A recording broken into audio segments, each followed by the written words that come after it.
Om Shanti. Spark audio book का नाम है श्री श्री शिव बाबा और श्रीमत, पार्ट 25। श्रीमत और भारत एवं विश्व। महाभारत अर्थात जिससे भारत महान बनता है।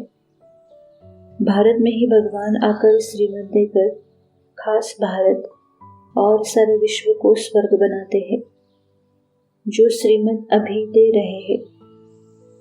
बाबा ने श्रीमत दी है कि ये राज सभी भारतवासियों और विश्व की सर्व आत्माओं को समझाओ कि ये भारत भगवान का जन्म स्थान है। अभी भारत में भगवान आए हुए हैं और भारत को स्वर्ग बना रहे हैं। भारतवासियों को यह बताओ कि भारत अभी जो नर्क बन गया है वही स्वर्ग बनता है। जब यह भारत स्वर्ग होगा उस समय भारत नाम नहीं होगा, क्योंकि उस समय सारा विश्व ही एक होगा और सारा विश्व ही स्वर्ग होगा। उसका केंद्र बिंदु यह वर्तमान भारत होगा। भारत नाम तो बाद में पड़ा, जब अनेकता आई और लोभ अहंकार के वश विभाजन की प्रक्रिया आरंभ हुई। स्वर्ग में विभाजन की कोई सीमा रेखा ही नहीं होगी, तो भारत नाम की आवश्यकता भी क्यों होगी। वहां तो एक राज्य, एक धर्म, एक भाषा, एक मत होगी। इस सत्य को सभी मानेंगे, क्योंकि सभी धर्म वाले स्वर्ग को तो मानते ही हैं। बाबा कहते, तुम बच्चों में ये स्वाभिमान होना चाहिए कि हम परमात्मा की अवतरण भूमि के निवासी हैं और भारत को स्वर्ग बनाने में परमात्मा के साथ सहयोगी है। साकार रिवाइज मुरली 22 जुलाई 2005। ब्रह्मा कुमार ब्रह्मा कुमारियों के सिवाय और कोई स्वर्ग का मालिक बन न सके। नई दुनिया में नया भारत था, इसमें देवी देवताओं का राज्य था।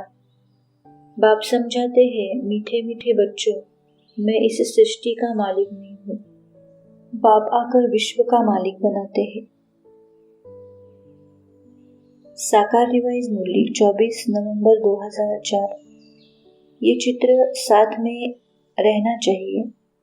बताना है भारत में इनका राज्य था और कोई धर्म नहीं था।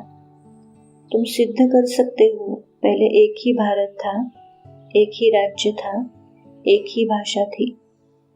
सिद्ध कर सकते हो आज का नक्शा यह है, कल का नक्शा यह है। भारत अविनाशी खंड है और कोई में भी यह बताने की ताकत नहीं है। इसमें मूंझने की दरकार नहीं है। साकार रिवाइज मुरली 8 अक्टूबर 2004। भारत की ही बात है। बाप आते ही भारत में है। भारत ही इस समय पतित बना है। भारत ही पावन था। भारत को सचखंड कहा जाता है। झूठ खंड ही फिर सचखंड बनता है। सच्चा बाप ही आकर सचखंड बनाते हैं। अव्यक्त मुरली 27 फरवरी 86। भारत ने विदेश को हैंड्स दिए हैं। भारत भी बहुत बड़ा है। स्वर्ग तो भारत को ही बनाना है, विदेश तो पिकनिक स्थान बन जाएगा। बाप द्वारा ऑर्डर होना ही है। कब करेंगे वह डेट नहीं बताएंगे। डेट बताए तो सब नंबर 1 पास हो जाए। अचानक ही क्वेश्चन आएगा, एवर रेडी होना। साकार रिवाइज मुरली 1 अक्टूबर 2004। कहते हैं क्राइस्ट से 3000 वर्ष पहले भारत ही था, उसको स्वर्ग कहा जाता था। इस चक्र में सारा ज्ञान भरा हुआ है। 5000 वर्ष का हिसाब तुम क्लियर समझाते हो। चक्र की भी सारी नॉलेज तुम्हारी बुद्धि में है, तो इतनी खुशी रहनी चाहिए। साकार रिवाइज मुरली 26 नवंबर 2004। यूरोपवासी भी इसको समझना चाहते हैं। भारत पैराडाइज था तो किसका राज्य था, ये पूरा कोई नहीं जानते। भारत ही हेवन स्वर्ग था। तुम सबको समझा सकते हो। ये सहज राजयोग है जिससे भारत स्वर्ग बनता है। स्वर्ग के देवी देवताओं की राजाई सहज राजयोग से भारत को ही प्राप्त होती है। साकार रिवाइज मुरली 15 फरवरी 2005। तुम सब संदेशी हो। तुमको खास भारत और आम सारी दुनिया को यह संदेश पहुंचाना है कि भारत अब फिर से स्वर्ग बन रहा है अथवा स्वर्ग की स्थापना हो रही है। भारत में बाप को हेवनली गॉडफादर कहते हैं। वे स्वर्ग की स्थापना करने आए हैं। तुमको अंदर में यह खुशी रहनी चाहिए। अव्यक्त मुरली 10 नवंबर 87। भारत बाप की अवतरण भूमि है और भारत प्रत्यक्षता का आवाज बुलंद करने के निमित्त भूमि है। आदि से अंत तक भारत में ही पाठ है। विदेश का सहयोग भारत में प्रत्यक्षता कराएगा और भारत की प्रत्यक्षता का आवाज विदेश तक पहुंचेगा। भारतवासी बच्चों के भाग्य का सभी गायन करते हैं। साकार रिवाइज मुरली 7 सितंबर 69। एक भारत ही है जिसने कोई का राज्य छीना नहीं है, क्योंकि भारत असल में अहिंसक है ना। सारी दुनिया का भारत मालिक था। वो संस्कार तो आत्मा में है, इसलिए थोड़े राज्य के लिए कब भारत लड़ता नहीं है। तुम भारतवासियों को बाप विश्व का मालिक बनाते हैं। साकार रिवाइज मुरली 27 जुलाई 2004। यह है सबसे बड़ा तीर्थ। यहाँ बेहद का बाप बैठकर बच्चों को सृष्टि के आदि मध्य अंत का राज समझाते हैं और सबकी सद्गति करते हैं। भारत की महिमा अपरम अपार है, परंतु यह भी तुम समझ सकते हो, भारत है वंडर ऑफ द वर्ल्ड। भारतवासी ही चाहते हैं कि विश्व में शांति भी हो और सुख भी हो। स्वर्ग में दोनों होते हैं। साकार रिवाइज मुरली 20 अक्टूबर 2004। सीढ़ी के चित्र से तुम किसको भी समझाएंगे कि भारत की यह गति है। लिखा हुआ भी है भारत के उत्थान और पतन की कहानी। भारत के लिए सीढ़ी का चित्र मुख्य है। भारत में ज्ञान था तो बहुत धनवान था। अभी भारत में अज्ञान है तो कितना कंगाल है। साकार रिवाइज मुरली 11 दिसंबर 2004। ऐसे नहीं कि सतयुग में चीन, यूरोप आदि नहीं होंगे, परंतु वहां मनुष्य नहीं होंगे। सतयुग में सिर्फ देवता धर्म वाले ही होंगे, अन्य धर्म वाले होते नहीं। साकार रिवाइज मुरली 17 अक्टूबर 2004। इस दुखधाम से वैराग्य हो। ऐसे भी नहीं सन्यासियों में सर घर बार छोड़ना है। बाप समझाते हैं उनका वैराग्य एक तरफ अच्छा है तो दूसरी तरफ बुरा भी है। तुम्हारा तो अच्छा ही अच्छा है।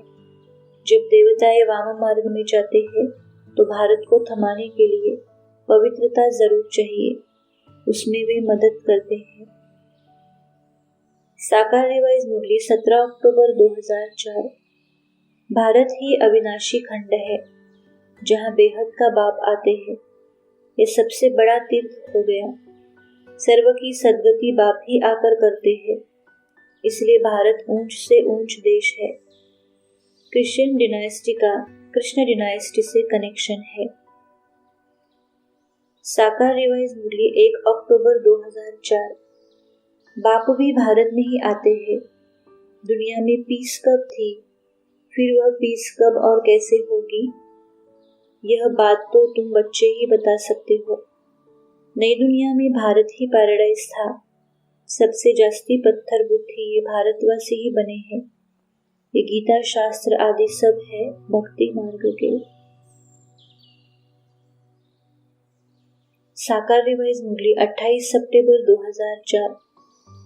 सर्व का सद्गति दाता आबू में ही आते हैं, इसलिए बड़े से बड़ा तीर्थ आबू ठहरा। जो भी धर्म स्थापक अथवा गुरु आदि है, सबकी सद्गति बाप यहाँ ही आकर करते हैं। साकार रिवाइज मुरली 20 सितंबर 2004। गीता में भी कोई सार नहीं है, भले गीता को सर्व शास्त्रों में शिरोमणि कहते हैं, वैसे ही सर्व तीर्थों में श्रेष्ठ तीर्थ आबू है। सारे वर्ल्ड के तीर्थों में यह है सबसे बड़ा तीर्थ, जहाँ बाप बैठ सबकी सद्गति करते हैं। तुमको यहाँ बैठ दिल में बड़ी खुशी होनी चाहिए कि हम हेवन की स्थापना कर रहे हैं। साकार रिवाइज मुरली 25 अक्टूबर 2004।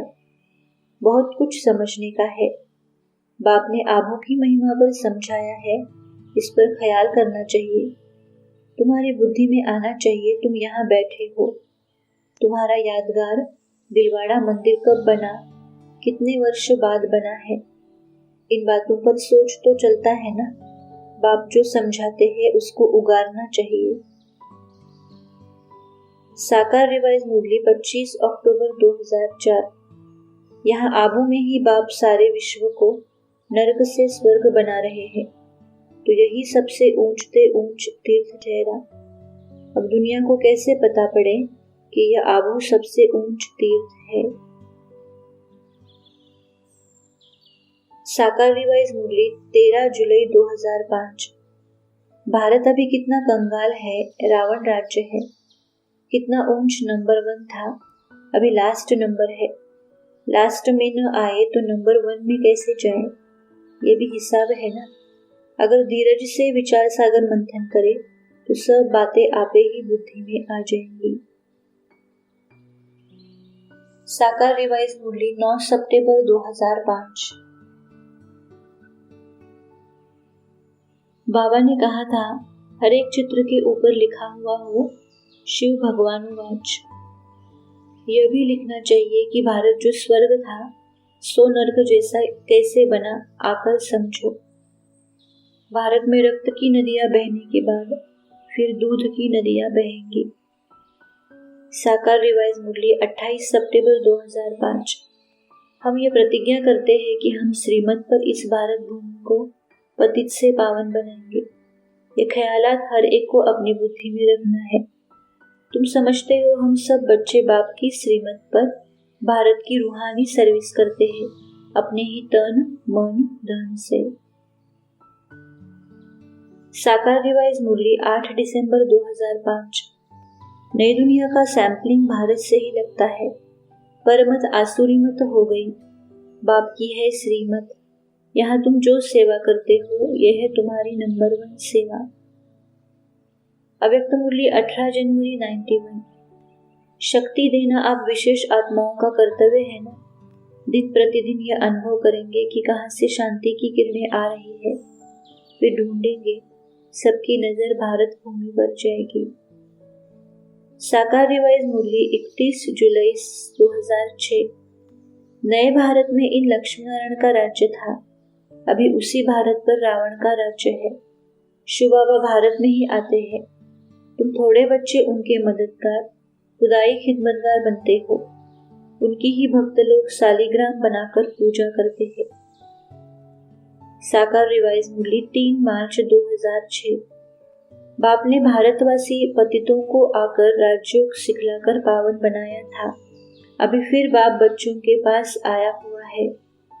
तुम हो शिव शक्ति भारत माताएं, जो श्रीमत पर भारत को स्वर्ग बनाती हो।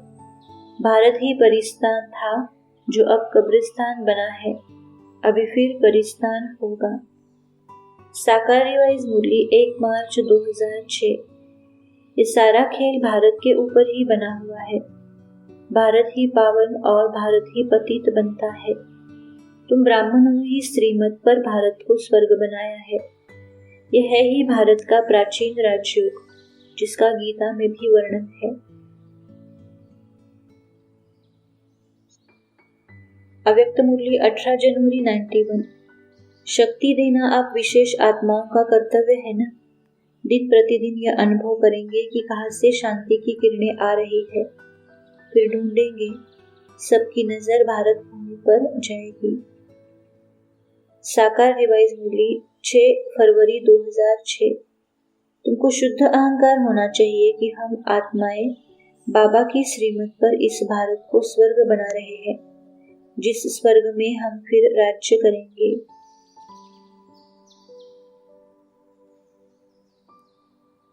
साकार रिवाइज मुरली 4 फरवरी 2006। कल्प पहले मुआफिक जो विघ्न पड़ने होंगे वे पड़ेंगे, पहले से थोड़ा ही पता पड़ता है। अब कल्याण तो सबका होना है, गोया हम मनुष्य मात्र का कल्याण कर रहे हैं। भारत खास और दुनिया आम, सबका हम श्रीमत पर कल्याण कर रहे हैं। साकार रिवाइज मुरली 10 जनवरी 2006। बच्चे जानते हैं कि हम श्रीमत पर इस भारत को फिर से स्वर्ग बना रहे हैं। भारत का ही उत्थान और पतन गाया हुआ है। तो बच्चों की बुद्धि में ये सारा ज्ञान होना चाहिए। नॉलेज से ही ऊंच पद मिलता है। नॉलेज होगी तब तो औरों को भी देंगे। साकार रिवाइज मुरली 9 मई 2006। अभी भारत का बहुत बड़ा कल्याण हो रहा है। सब आत्माएं पवित्र होकर मुक्तिधाम चली जाएंगी। तुम हो ही भारत की सेवा पर। भारत खास, दुनिया आम, सारी दुनिया। तुम्हारे पास जो कुछ है वह दैवी राजधानी स्थापन करने में लगाओ। साकार रिवाइज मुरली 14 जुलाई 2006। वृक्षपति बाप आकर मनुष्य मात्र पर बृहस्पति की दशा बिठाते हैं।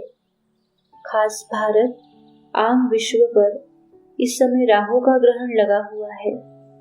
मैं ही आकर खास भारत, आम सारी दुनिया की गति सदगति करता हूँ। मेरे लाडले बच्चों, तुम्हारे ऊपर अभी वृक्षपति की दशा है। दे दान तो छूटे ग्रहण। साकार रिवाइज मुरली 7 सितंबर 2006। ये सारी कहानी भारत की ही है। सतयुग त्रेता में भारतवासी राजाएं थे। इसमें डरने की बात नहीं। कहानी खुशी से सुनाई जाती है। वर्ल्ड की हिस्ट्री ज्योग्राफी कैसे रिपीट होती है। साकार रिवाइज मुरली 26 अगस्त 2006। भारत के इस समय के मनुष्यों और भारत के प्राचीन मनुष्यों में ह्यूज कॉन्ट्रास्ट है ना। मोहम्मद गजनवी कितनी ऊंट भर कर ले गए। भारत में अथाह धन था। देवी देवताओं के हीरे जवाहरातों के मंदिर बनाते थे। तुम ही पूज्य राव थे, फिर तुम ही 84 जन्म लेकर पूरे रंग बने हो। ऐसी ऐसी बातें घड़ी घड़ी सुमिरन करनी चाहिए।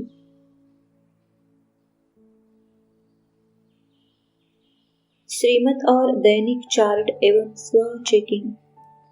बाबा प्रायः सभी मुरलियों में अपना रोज का चार्ट रखने की श्रीमत देते हैं और कहते हैं चार्ट रखने से तुम्हारी बहुत उन्नति हो सकती है। परंतु जो सच्चा सच्चा चार्ट लिखेगा, चार्ट को लिखो और समय समय पर चेक करो हमने कितना उन्नति को पाया है। बाबा कहते केवल ये चार्ट नहीं लिखो कि हमने किसको दुख तो नहीं दिया। दुख नहीं दिया, परंतु ये भी चेक करो कि किसको सुख कितना दिया। हमने अपना सुख का, दुआओं का खाता कितना जमा किया। साकार रिवाइज मुरली 13 सितंबर 2005। अपनी आप ही जांच करनी है। हम संपूर्ण निर्विकारी है। हमारे में कोई आसुरी गुण तो नहीं है। साकार रिवाइज मुरली 13 अगस्त 2005। अपनी जांच करनी है। नारद का मिसाल भी है। ये सब दृष्टांत ज्ञान सागर बाप ने ही दिए हैं। बाप के दिए हुए दृष्टांत भक्ति मार्ग में फिर रिपीट करते हैं। भक्ति मार्ग है ही पास्ट का, इस समय प्रैक्टिकल होता है। साकार रिवाइज मुरली 3 अक्टूबर 2005। मुख्य बात है याद की। कोई सच्चाई से अगर चार्ट लिखे तो बहुत फायदा हो सकता है। सबसे बड़ा कांटा है काम विकार का। बाप कहते हैं इस पर जीत पहन, जगत जीत बनो। साकार रिवाइज मुरली 1 अक्टूबर 2005। कब अपने हाथ में लॉ नहीं लेना है। इसलिए बाबा कहते रोज अपनी कचहरी करो। अपनी आप ही कचहरी करना अच्छा है। तुम अपने को आप ही राज तिलक देते हो। बाप श्रीमत देते हैं ऐसे ऐसे करो, दैवी गुण धारण करो। जो करेंगे वे पाएंगे। साकार रिवाइज मुरली 1 अक्टूबर 2005। बाप कहते हैं अपना चार्ट रखो। चार्ट रखने से मालूम पड़ेगा हमारा रजिस्टर सुधरता जाता है या नहीं। निंदा स्तुति मान अपमान ठंडी गर्मी सब सहन करना है। साकार रिवाइज मुरली 22 सितंबर 2005। तुम जानते हो हमारी आत्मा बेहद के बाप को याद करती है या नहीं। यह हर एक को अपने से पूछना है। यह है अजपा जाप। अपने को आत्मा समझ अपने बाप को याद करना है। साकार रिवाइज मूली 22 सितंबर 2005। अभी तुम बच्चों को बाप का परिचय मिला है तो औरों को भी देना है।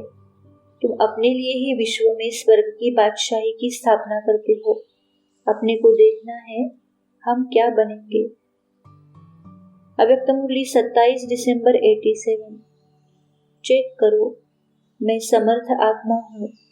वह याद रहता है, वह व्यर्थ समर्थ के ऊपर विजयी हो जाता है। हद की कोई भी इच्छा मात्रम अविद्या के निश्चय से नीचे ले आती है। अव्यक्त मूली 6 जनवरी 88। अपने आप से पूछो, ज्ञान के साथ साथ दिल का स्नेह है? दिल में लीकेज तो नहीं है? अगर एक बाप के सिवाय और किसी व्यक्ति वैभव से संकल्प मात्र भी स्नेह है, इसको लीकेज कहा जाएगा। शक्ति नहीं बढ़ती, मेहनत लगती है। मेहनत होने के कारण संतुष्टता नहीं रहती है। अव्यक्त मूल्य 21 अक्टूबर 2005। अच्छा, कल विनाश हो जाए तो 111 में नहीं आएंगे। देख तो रहे हो, जानते भी हो कि हो जाना ही है। हो जाएंगे नहीं, होना ही है। जो भी संकल्प करो, चेक करो कितनी % निश्चय और सफलता पूर्वक है। अभी चेक करने की स्पीड तीव्र करो। पहले चेक करो, फिर कर्म में आओ। अव्यक्त मूल्य 10 जनवरी 88। अपना उमंग, उत्साह, संगठन की शक्ति, स्नेह की शक्ति, सहयोग की शक्ति हो तो सफलता उसी अनुसार होती है। यह है धरनी। जैसे धरनी ठीक होती है तो फल भी ऐसा ही निकलता है। सफलता के फल के पहले सदा धरनी को चेक करो। साकार रिवाइज मूल्य 26 अक्टूबर 2005। अपने को आप ही देखना है। माया हमको कहाँ धोखा तो नहीं देती है। मेरी क्रिमिनल आय तो नहीं बनती है। सच बाप के आगे सच न बताया, झूठ बोला तो बहुत दंड पड़ जाएगा। अगर कोई बात बाप से छुपाते हो, सच नहीं बताते हो तो भी अपना ही नुकसान करते हो और ही 100 गुना पाप चढ़ जाता है। साकार रिवाइज मूल्य 27 अक्टूबर 2005। बाप कहते हैं, हे आत्माओं, अपने अंदर जांच करो, कहाँ तक दैवी गुणों की धारणा हुई है। कोई आसुरी गुण तो नहीं है। साकार रिवाइज मूल्य 20 अक्टूबर 2005। समझाना भी ऐसे है, हम भारत को फिर से ऊंच भगवान की श्रीमत पर वाइसलेस बना रहे हैं। भारत जो संपूर्ण निर्विकारी स्वर्ग था, वह अब विकारी नरक बन गया है। हम फिर से श्रीमत पर भारत को स्वर्ग बना रहे हैं। साकार रिवाइज मूल्य 20 अक्टूबर 2005। पहले अपने को देखना है, हम निर्विकारी बने हैं। मैं ईश्वर को ठगता तो नहीं हूँ। ऐसे नहीं कि ईश्वर हमको देखता थोड़े ही है। तुम्हारे मुख से यह अक्षर निकल न सके। तुम जानते हो ये सब कब दाखिल होने हैं, इसलिए हम उनको याद क्यों करें। ज्ञान से सब कुछ समझना है। अव्यक्त मूल्य 13 जनवरी 86। चेक करो कि खुशी किसी साधन के आधार पर, किसी हद की प्राप्ति के आधार पर, थोड़े समय की सफलता के आधार पर, मान्यता व नामाचार के आधार पर, मन के हद की इच्छाओं के आधार पर, इन आधारों से खुशी की प्राप्ति ये कोई वास्तविक खुशी नहीं है, अविनाशी खुशी नहीं है। आधार हिला तो खुशी भी हिल जाती। यह तो दुनिया वालों के पास भी है। अव्यक्त मूल्य 13 जनवरी 86। होली अर्थात पवित्रता की प्रत्यक्ष निशानी है। हैप्पी अर्थात खुशी। खुशी सदा प्रत्यक्ष रूप में दिखाई देगी। अगर खुशी नहीं है तो अवश्य कोई अपवित्रता अर्थात संकल्प व कर्म यथार्थ नहीं है, तब खुशी नहीं है। वर्तमान समय के प्रमाण व्यर्थ और साधारण कर्म न हो, इसमें भी चेकिंग और चेंज चाहिए। अव्यक्त मूल्य 15 नवंबर 2005। वायदा तो करते हो लेकिन वायदे का फायदा नहीं उठाते हो। रोज एक तो रियलाइजेशन और दूसरा रिवाइज करो वायदे को। अमृत वेले मिलने के बाद वायदा और फायदा दोनों के बैलेंस का चार्ट बनाओ। रियलाइज करो, रिवाइज करो, बैलेंस हो जाएगा तो ठीक हो जाएगा।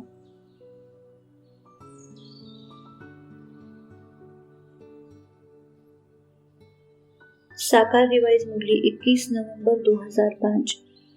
यह तो है ज्ञान रत्न। याद को रत्न नहीं कहा जाता है।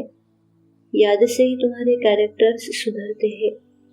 पहले तो खुद को देखना है कि मैं कहाँ तक धारणा करता हूँ, कितना याद करता हूँ, मेरे कैरेक्टर्स कैसे हैं। अगर मेरे में ही रोने की आदत होगी तो दूसरों को खुश मिजाज कैसे बना सकेंगे। साकार रिवाइज मुरली 1 दिसंबर 2005। शिव बाबा के डायरेक्शन तो अभी ही मिलते हैं। इसको श्रीमत कहते हैं। बाप की श्रीमत से ही हम श्रेष्ठ बनते हैं। अपनी जांच करनी है। कहा हम श्रीमत के बरखिलाफ तो कुछ करते नहीं हैं। जो बात अच्छी न लगे उसको नहीं करना चाहिए। अव्यक्त मुरली 31 दिसंबर 91। पहले स्वयं अपना साक्षी बनकर चेक करो। स्व के चार्ट से स्वयं सच्चे मन से, सच्चे दिल से संतुष्ट है। दूसरा, जिस विधि पूर्वक बाप दादा याद के परसेंटेज को चाहते हैं, उस विधि पूर्वक मन वचन कर्म और संबंध संपर्क में संपूर्ण चार्ट रहा, अर्थात बाप भी संतुष्ट हो। तीसरा, ब्राह्मण परिवार हमारे श्रेष्ठ योगी जीवन से संतुष्ट रहा। अव्यक्त मुरली 15 दिसंबर 2005। अपने से पूछो, लवलीन कहाँ तक रहते हैं। लवलीन बच्चों की निशानी है, वे सदा परमात्मा फरमान में सहज चलते हैं। फरमान में भी रहते और देहभान से कुर्बान भी रहते, क्योंकि प्यार में कुर्बान होना मुश्किल नहीं। बाप का पहला फरमान है, योगी भव पवित्र भव। अव्यक्त मुरली 15 दिसंबर 2005। ये अलौकिक जन्म मेहनत से मुक्त हो अतीन्द्रिय सुख की मौज मनाने का है। तो मौज मना रहे हो या मेहनत करनी पड़ती है। अगर मेहनत करनी पड़ती है तो प्यार के परसेंटेज कम है। कहाँ न कहाँ प्यार में कुछ न कुछ लीकेज है। दो बातों की लीकेज मेहनत कराती है। एक पुराने संसार की आकर्षण, संसार में संबंध पदार्थ सब आ जाता है, और दूसरा है पुराने संस्कार की आकर्षण। अव्यक्त मुरली 15 दिसंबर 2005। चेक करो इन दोनों लीकेज, अर्थात पुराने संस्कार और पुराने संस्कारों की आकर्षण से मुक्त है। आप आत्मा के अनादि आदि संस्कार क्या थे और अभी अंत के ब्राह्मण जीवन के संस्कार क्या है। लक्ष्य सभी का बाप समान बनने का ही है। अव्यक्त मुरली 17 मार्च 91। डबल तख्तधारी आत्मा का अकाल तख्त भी याद है और दिल तख्त भी याद है। बीच बीच में चेक करो, मैं मालिकपन की सीट पर सेठ हूँ। स्वयं भगवान आपको स्थिति की सीट पर बिठाता है। अव्यक्त मुरली 12 नवंबर 92। कंट्रोलिंग पावर की ब्रेक चेक करो। जब समझते हैं कि ये रॉन्ग है तो उसी समय रॉन्ग को राइट में परिवर्तन होना चाहिए। इसको कहा जाता है कंट्रोलिंग पावर। अव्यक्त मुरली 3 नवंबर 92। इस रूहानी रॉयल्टी का फाउंडेशन क्या है? संपूर्ण प्योरिटी। हर एक नॉलेज के दर्पण में अपने को देखो कि मेरे चेहरे चलन में रॉयल्टी दिखाई देती है। अव्यक्त मुरली 13 अक्टूबर 92। चेक करो, अगर बार बार किसी भी बात में स्थिति नीचे ऊपर होती है, अर्थात बार बार पुरुषार्थ में मेहनत करनी पड़ती है, इससे सिद्ध है कि ज्ञान की मूल सब्जेक्ट के दो शब्द रचता और रचना की पढ़ाई को स्वरूप में नहीं लाया। अव्यक्त मुरली 24 सितंबर 92। अपने को चेक करो परंतु दूसरे को चेक करने लगते हो। बाप ने तो अपने प्यार का प्रत्यक्ष सबूत दे दिया, जो हो जैसे हो मेरे हो। लेकिन अब बच्चों को अपने प्यार का सबूत देना है। आप कहेंगे जो है वह सब आप हो। अव्यक्त मुरली 31 दिसंबर 2005। इन 3 मास में हर एक अपना चार्ट चेक करना। मास्टर सर्वशक्तिवान होकर किसी भी कर्मेंद्रिय को, किसी भी शक्ति को जब ऑर्डर करे, जो ऑर्डर करे वो प्रैक्टिकल में ऑर्डर माना या नहीं माना, अलबेले नहीं बनना। अव्यक्त मुरली 23 मार्च 88। तो चेक करो कि मेरे हर कदम में, बोल में मेरे द्वारा बाप की प्रत्यक्षता होती है। मेरा हर कर्म श्रेष्ठ कर्म की गति सुनाने वाले बाप को प्रत्यक्ष करने वाला है। हर कदम, हर बोल बाप को प्रत्यक्ष करने वाले हो, तब यह आवाज गूंजेगा कि हमारा बाबा आ गया। अव्यक्त मुरली 15 मार्च 88। अपनी तस्वीर को देखो कि तस्वीर ऐसी बनी है, कोई भी आपको देखे तो सदा के लिए प्रसन्न चित्त हो जाए। अशांत आत्मा अशांति को भूल जाए, शांति की लहरों में लहराने लगे। सदा यह स्मृति में रखो कि हम ऐसे आधार मूर्त है, फाउंडेशन है, ऐसे समझकर हर कदम उठाओ। अव्यक्त मुरली 12 मार्च 88। चेक करो, आदि से अब तक स्नेह एक रस रहा है। वह समय प्रमाण, समस्या प्रमाण, वो ब्राह्मण आत्माओं के संपर्क प्रमाण, स्नेह बदलता रहता है। रूलिंग पावर तब आती है जो पहले कंट्रोलिंग पावर हो। जो स्वयं को ही कंट्रोल नहीं कर सकता, वो विश्व के राज्य को क्या कंट्रोल करेगा। साकार रिवाइज मुरली 18 मार्च 2006। कदम कदम श्रीमत पर चलो, अंदर कुछ भी गंद न रहे, हृदय को शुद्ध बनाना है। नारद का भी मिसाल है। अपने से पूछना है कि हम कहाँ तक श्रीमत पर चल रहे हैं, बुद्धि योग कहाँ बाहर तो नहीं भटकता है। साकार रिवाइज मुरली 12 मार्च 2006। अब हर एक अपने दिल से पूछे कि याद से कितने हमारे पाप मिटे हैं और कितने पाप हमने किए हैं, बाकी कितने पाप रहे हुए हैं। इस धंधे में ही लग जाओ। औरों को भी यह समझाना है कि बाप को याद करो तो पुण्य आत्मा बन जाएंगे। अव्यक्त मुरली 12 नवंबर 92। ब्राह्मण अर्थात सब कुछ मिला। प्राप्ति की निशानी है खुशी। खुश रहने वाले भी हो और खुशी बांटने वाले भी। बांटेगा कौन? जिसके पास स्टॉक होगा। तो सदैव अपना स्टॉक चेक करो कि इतना भरपूर है। अव्यक्त मुरली 12 नवंबर 92। कंट्रोलिंग पावर की ब्रेक चेक करो। जब समझते हैं कि ये रॉन्ग है तो उसी समय रॉन्ग को राइट में परिवर्तन होना चाहिए। इसको कहा जाता है कंट्रोलिंग पावर। अव्यक्त मुरली 15 अप्रैल 92। चेक करो निश्चय के फाउंडेशन के चारों ओर, अर्थात बाप, आप, परिवार, संगम का समय मजबूत है। पहली बात प्यार का सबूत है समान बनना। दूसरी बात क्या करनी है? निश्चय के फाउंडेशन को चेक करो। हलचल समाप्त होगी तब निश्चय और विजय दोनों की समानता हो जाएगी। अव्यक्त मुरली 31 दिसंबर 91। पहले स्वयं अपना साक्षी बनकर चेक करो। स्व के चार्ट से स्वयं सच्चे मन, सच्चे दिल से संतुष्ट है। दूसरा, जिस विधि पूर्वक बाप दादा याद के परसेंटेज को चाहते हैं, उस विधि पूर्वक मन, वचन, कर्म और संबंध संपर्क में संपूर्ण चार्ट रहा, अर्थात बाप भी संतुष्ट हो। तीसरा, ब्राह्मण परिवार हमारे श्रेष्ठ योगी जीवन से संतुष्ट रहा। अव्यक्त मुरली 11 दिसंबर 91।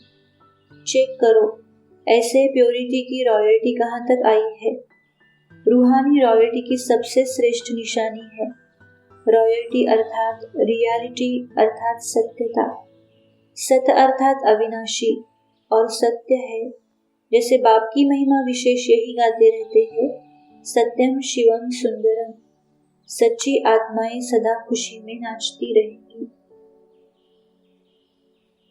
अव्यक्त मुरली 31 दिसंबर 90।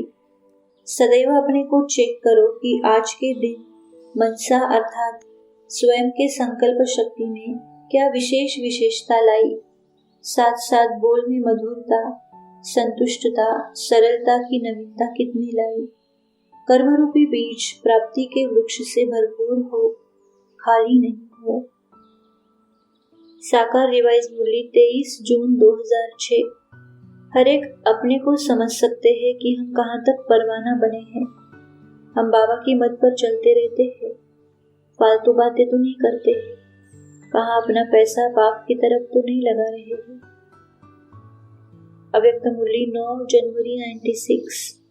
मन और बुद्धि अगर उसी प्रमाण चलती रहती है तो वह संस्कार बन जाता है। अभी भी अपने को चेक करो कि मेरा जो व्यर्थ संस्कार है वो कैसे बना। जब व्यर्थ संस्कार के वश हो जाते हो तो क्या उस समय ब्रह्मा कुमार कुमारी, ब्राह्मण हो या क्षत्रिय हो, जिसकी खुशी गुम हो जाए तो क्या वो ब्राह्मण है? अव्यक्त मुरली 9 जनवरी 95। एवर रेडी का अर्थ ही है ऑर्डर हुआ और चल पड़ा। इसलिए महीन बुद्धि से चेक करो कि कोई भी अल्पकाल का नशा धागा बनकर रोकने के निमित्त तो नहीं बनेगा। अव्यक्त मुरली 19 जनवरी 95। चेक करो, अमृत वेले से लेकर रात तक मनसा वाचा कर्मणा संबंध संपर्क में जो आज्ञा मिली हुई है उसी आज्ञा प्रमाण चलते हैं। पहला कदम आज्ञाकारी बने, इसलिए आज्ञाकारी को सदा बाप की दुआएं स्वतः मिलती है और साथ साथ ब्राह्मण परिवार की भी दुआएं हैं। अव्यक्त मुरली 14 दिसंबर 94। सदा ये सोचो और चेक करो कि अगर इस घड़ी में महाविनाश हो जाए तो हमारी तस्वीर क्या होगी। अपनी तकदीर की तस्वीर को देखो। साकार रिवाइज मुरली 10 मई 2006। आंखें बड़ा धोखा देती है। चार्ट में लिखो, फलानी को देखा, हमारी दृष्टि गई, फिर आप ही अपने को सजा दो। छिपाकर खाना भी चोरी है, सो भी शिव बाबा के यज्ञ की चोरी। ये तो बहुत खराब है।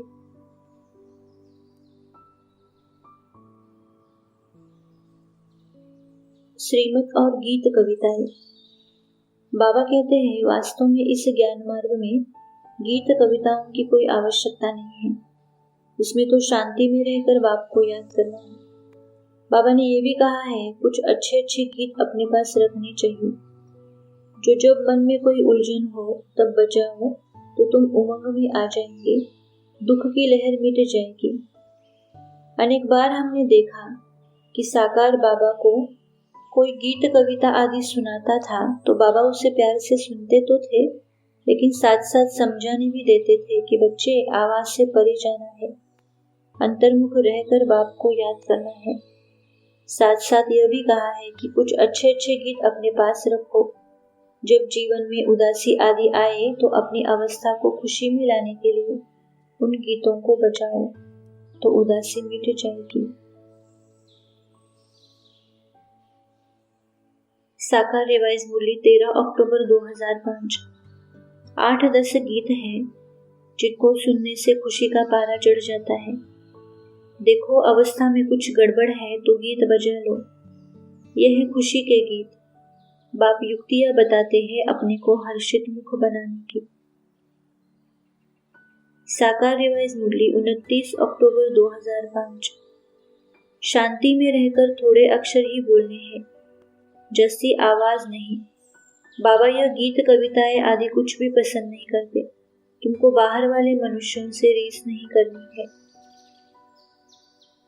साकार रिवाइज मुरली 11 नवंबर 2005। यह है अजपा जाप, मुख से कुछ बोलना नहीं है। गीत भी स्थूल हो जाता है।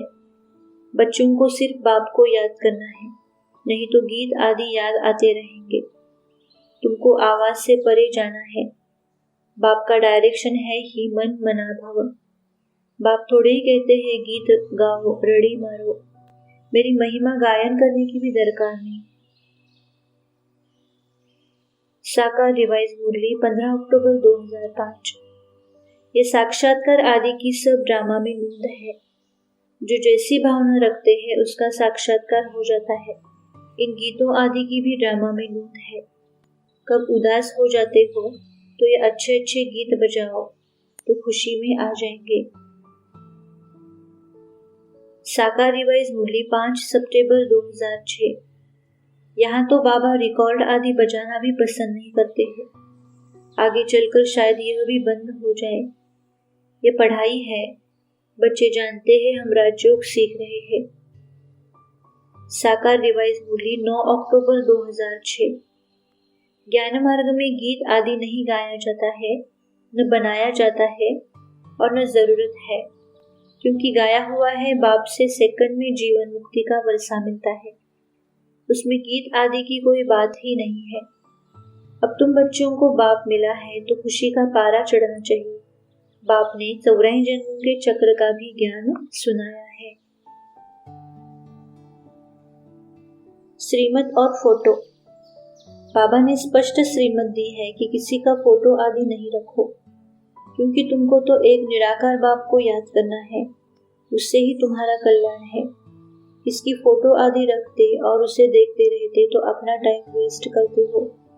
शिव बाबा का चित्र आदि भी किसको समझाने के लिए रखते हैं। चित्र को देखकर याद करना या चित्र पर मन बुद्धि को एकाग्र करना यथार्थ नहीं है। मम्मा बाबा का फोटो रखने के लिए भी बाबा ने मना की है और कहा है अंत में यदि मम्मा बाबा की याद रही तो भी दुर्गति हो जाएगी। अर्थात जो कल्याण शिव बाबा की याद से होना है वो नहीं होगा।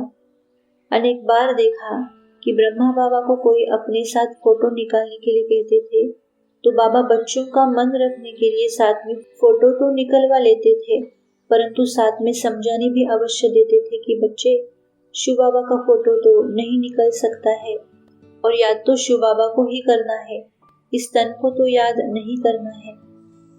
बाबा ने ये भी कहा है मैं किसके पास मम्मा बाबा का फोटो देखता हूँ तो फाड़ देता हूँ, क्योंकि अंत में मम्मा बाबा को याद करते रहे तो दुर्गति हो जाएगी। अव्यक्त मुरली 27 मार्च 88। बाप की छत्र छाया में रहने वाली श्रेष्ठ आत्मा हूँ। जो अभी छत्र छाया में रहते हैं वे ही छत्रधारी बनते हैं। बाप की छत्र छाया के अंदर है, ये चित्र सदा सामने रखो। साकार रिवाइज मुरली 21 सितंबर 2006। तुम अपना फोटो निकालो, ऊपर में शिव बाबा, फिर अपना राजाई का चित्र, उसके नीचे अपना साधारण चित्र। शिव बाबा से हम राजयोग सीखकर डबल सिरताजधारी देवता बन रहे हैं। तुमको आप ही बाप को याद करने का उपाय ढूंढना चाहिए।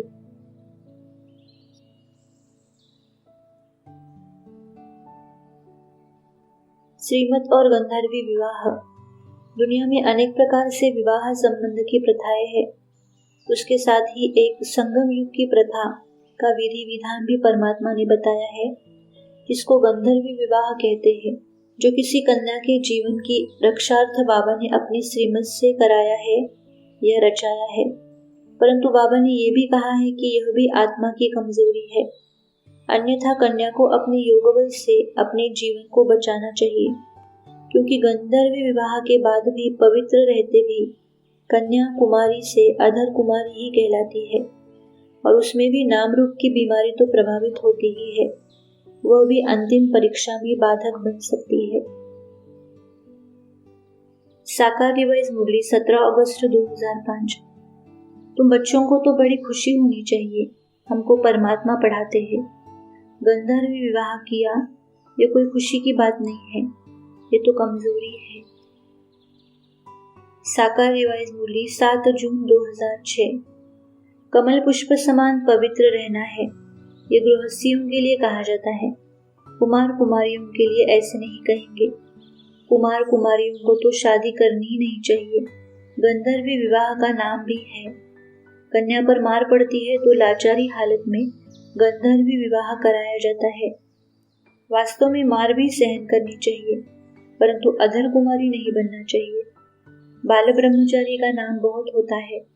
शादी की तो हाफ पार्टनर हो गए।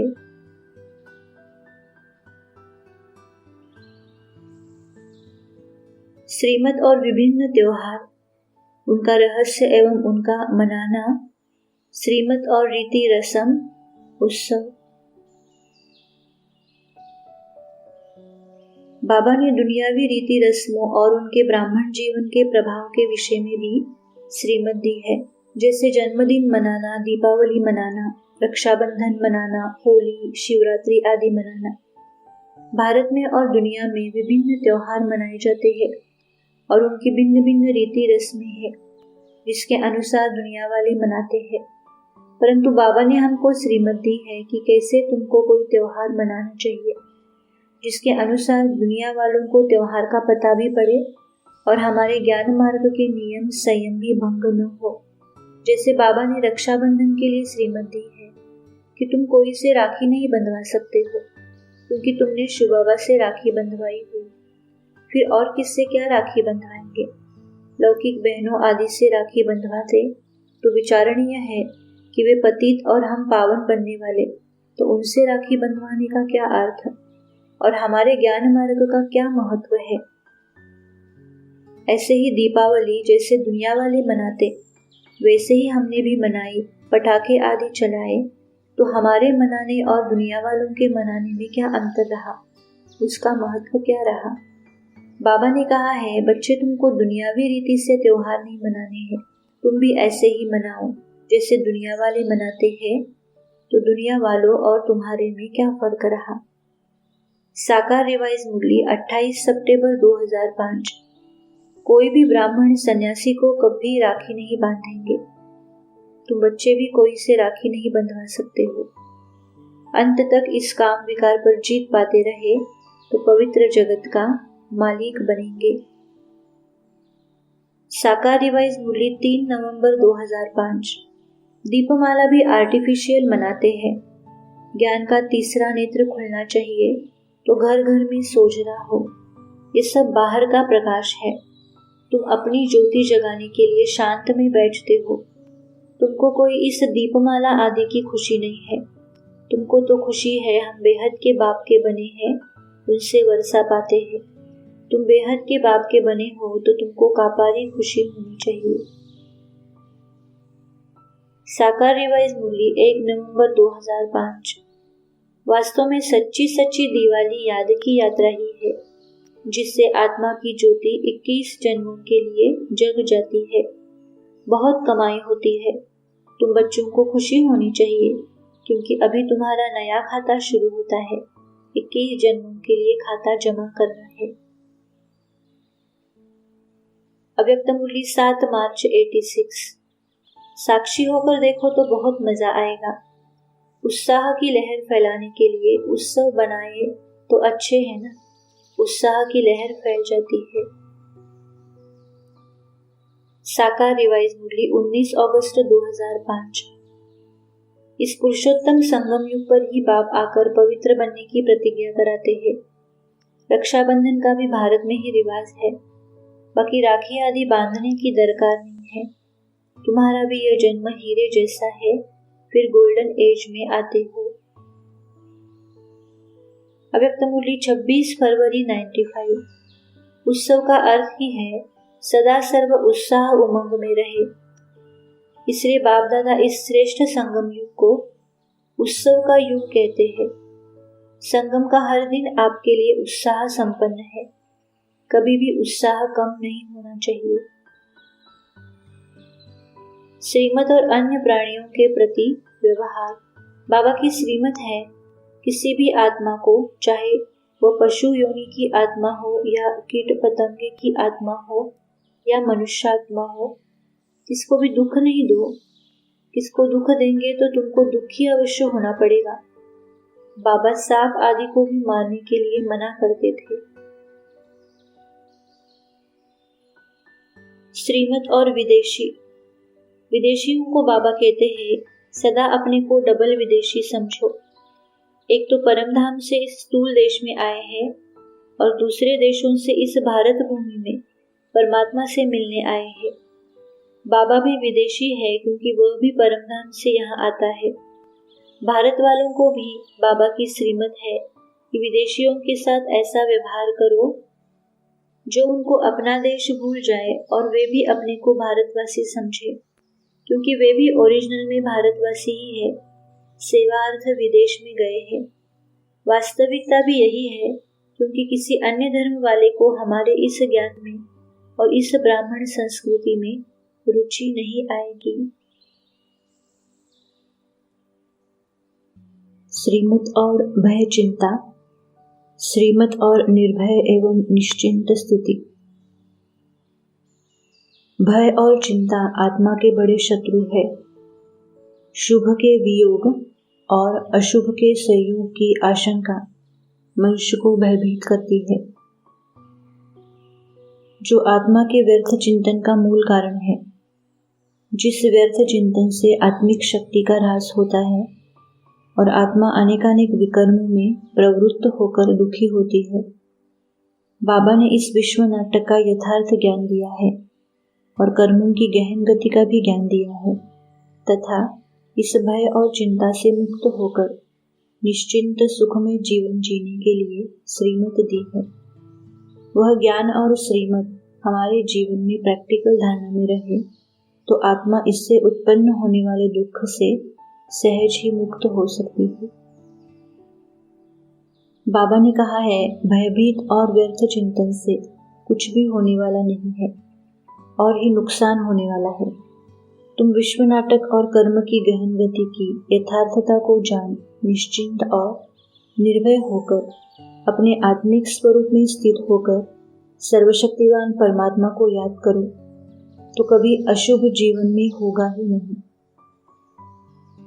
और पूर्व कर्मों के फलस्वरूप कुछ आता भी है तो वह भी शूली से काटा हो जाएगा। भय और चिंता आत्मा के अपने ही विकर्मों के फलस्वरूप होती है। जो आत्मा ईश्वरीय ज्ञान को समझकर परमात्मा की श्रीमत अनुसार कर्म करती है, वे सदैव निर्भय और निश्चिंत रहते हैं। अपने किन्हीं पूर्व संचित कर्मों के फलस्वरूप भय और चिंता होती भी है तो वह सत्य ज्ञान और परमात्मा की मदद से समाप्त हो जाती है, शूली से काटा हो जाती है। जो परमात्मा के साथ सच्चे और आज्ञाकारी रहते हैं उनको कब भय और चिंता हो नहीं सकती। भय और चिंता का मूल है अज्ञानता। अव्यक्त मूल्य 3 अक्टूबर 69। जितना जितना गहराई में जाएंगे उतना ही घबराहट गायब हो जाएगी। सागर के तले में गहराई में क्या होता है? बिल्कुल शांत, और शांत के साथ प्राप्ति भी होती है। अव्यक्त मूल्य 10 नवंबर 87। वैभव व्यक्ति चिंता को मिटाने वाले नहीं, चिंता को उत्पन्न कराने के निमित्त बन जाते हैं। शुभ चिंतक आत्माएं औरों के भी व्यर्थ चिंतन, परचिंतन को समाप्त करने वाले हैं। साकार रिवाइज मुरली 17 जुलाई 71। सतयुग में देवी देवताओं को यह रचयिता और रचना के आदि मध्य अंत का ज्ञान नहीं था। अगर उनको ये ज्ञान हो, हम सीढ़ी उतरते रसातल में जाएंगे तो बादशाही का सुख भी न रहे, चिंता लग जाए। अब तुमको चिंता लगी हुई है कि हम सत्व प्रधान थे, फिर तमो प्रधान से अब कैसे सत्व प्रधान बने। अव्यक्त मूल्य 13 जनवरी 86। ऐसा निश्चय बुद्धि जो पांव भी कोई हिला न सके, ऐसे निश्चय बुद्धि सदा निश्चिंत रहते हैं। अगर जरा भी कोई चिंता है तो निश्चय में कमी है। चाहे ड्रामा में निश्चय की कमी है, चाहे अपने आप में निश्चय की कमी है, चाहे बाप में निश्चय की कमी है, ऐसे निश्चय बुद्धि बच्चों की विजय निश्चित है। साकार रिवाइज मूल्य 8 नवंबर 2005। याद में ही माया बहुत विघ्न डालती है। भावी को कोई भी टाल नहीं सकते। सदा उल्लास में रहना चाहिए। बाप को याद करते प्रेम में आंसू आ जाने चाहिए। साकार रिवाइज मूल्य 6 दिसंबर 2005। अभी तुम बच्चों को ईश्वरीय मत मिल रही है। आत्मा को कोई भय नहीं रहता है। बाप कहते हैं निर्भय बनो, तुमको कोई भय नहीं है। तुम अपने घर में बैठे भी बाप की श्रीमत लेते रहते हो। इसको कहा जाता है ईश्वर के साथ बच्चों का मेला। साकार रिवाइज मुरली 23 दिसंबर 2005। जिन बच्चों को निश्चय हो जाता है तो वे निश्चय से समझाते भी हैं। जब पूरे देही अभिमानी बनेंगे तब निडर होंगे। निश्चय बुद्धि विजयंती। अव्यक्त मुरली 18 जनवरी 88।